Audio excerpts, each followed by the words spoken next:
Alrighty, so now we have y equals 2 plus tangent x.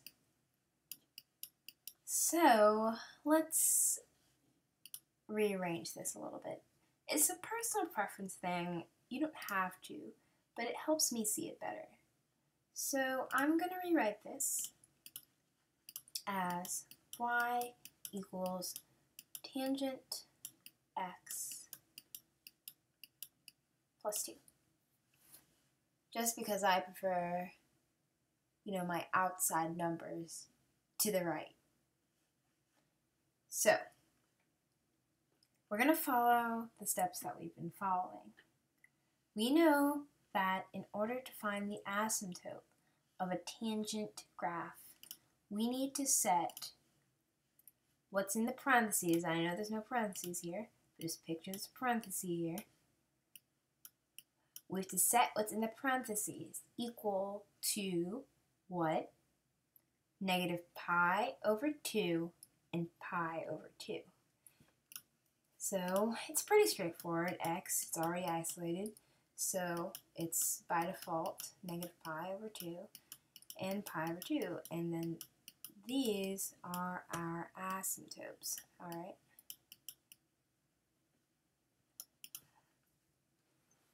So, next, we're going to find our period algebraically.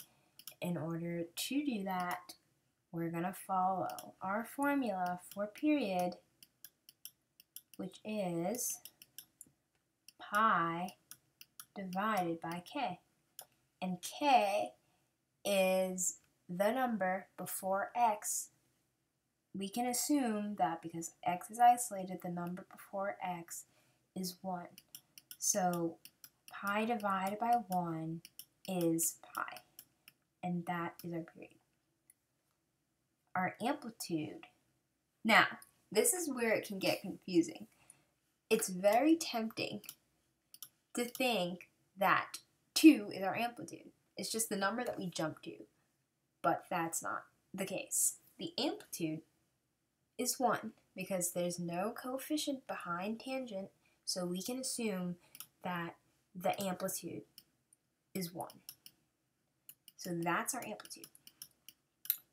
Now, this is where the 2 comes in. The 2 is actually something called the vertical shift.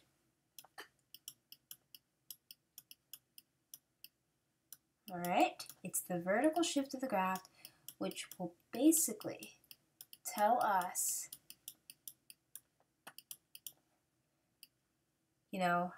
how far up or down something will go on the y-axis. So it's a positive 2, right? And a positive 2 means that it's going up 2, up 2. So now we have enough information to make our graph.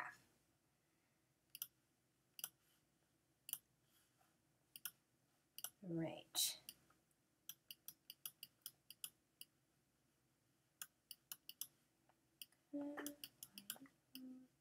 What? Tangent x plus 2. Alrighty, so let's draw this graph.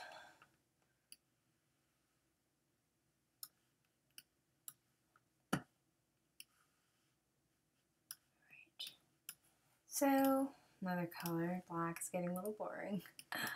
Alright, our asymptote, as stated previously, is negative pi over 2 and pi over 2.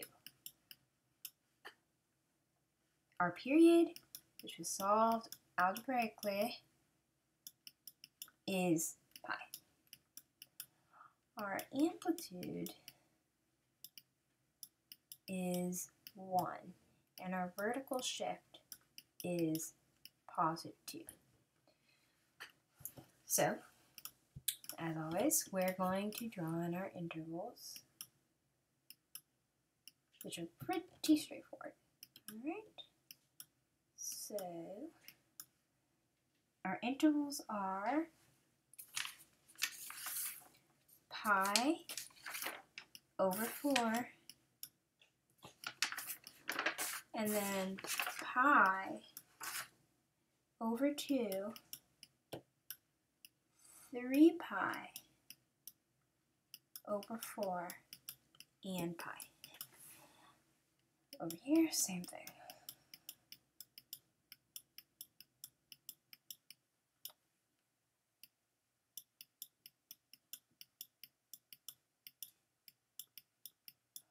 This is a little messy.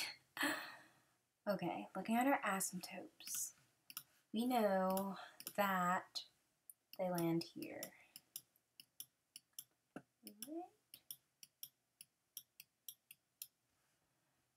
And here. Oh God, sorry, this is messy. And in order to find our x-intercept, it's always the point in the middle. So, but,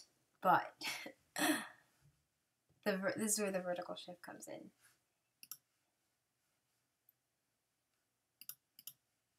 It actually would not be this point in the middle here. God, it's blue. All right. We know that the point is in the middle, but then we also have to remember that we have to shift it up too, which is a mistake I almost made. So we go to the center, and then according to the vertical shift, we move up 2. Get another color. I'll go with green. So the point will actually be here. It's still in the center, except it's just shifted up 2. And then from there, you just draw as normal, except the little bump, it'll be higher up. Right? And then that's how vertical shift plays a role in graphing tangent. As always, we're going to find the period through graphing as well.